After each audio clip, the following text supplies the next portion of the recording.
All right, we are going over the practicum, field experience, and portfolio for students in Special Ed 514 for the summer session 2016. If you are signed up for 614, ignore this. 614, 514 are the same class, essentially, but 614 does not have the field experience. You'll need to spend 15 hours in an elementary setting where literacy takes place. Most people look for a summer school setting of some sort.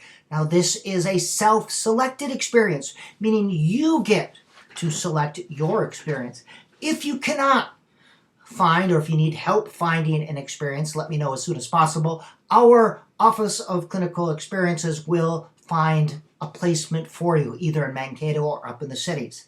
However, if you can use your own contacts to find your own experience, you have choices about where you want to be as far as location, how close it is.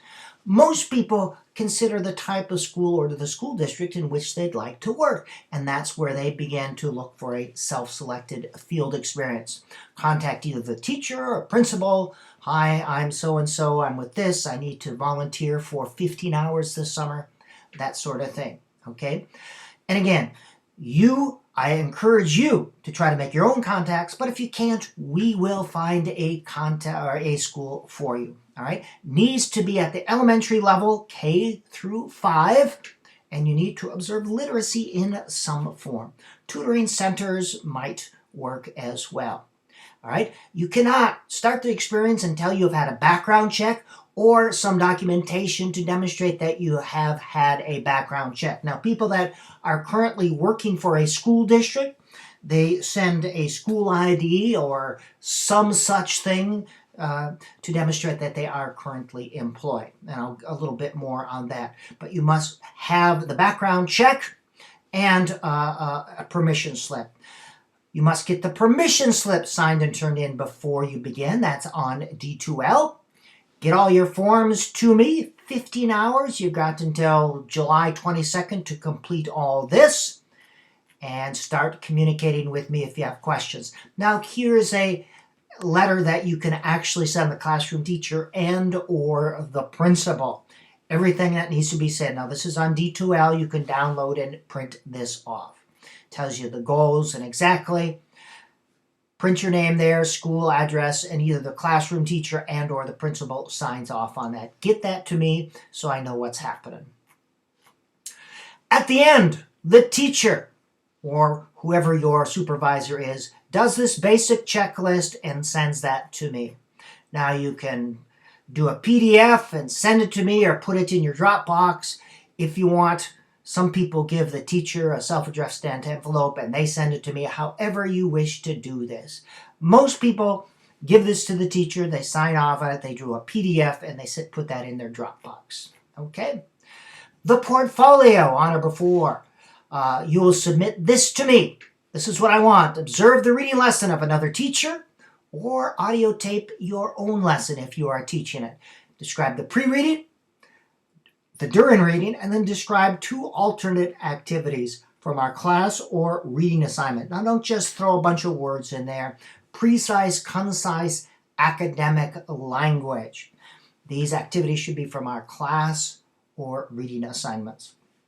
And then a reflective analysis. This is wide open, but something significant.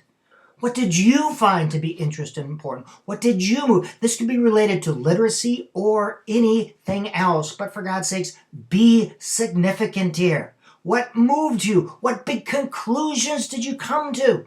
300 to 600 words. And again, say something significant. And I already talked about the teacher checklist, and that's the criteria.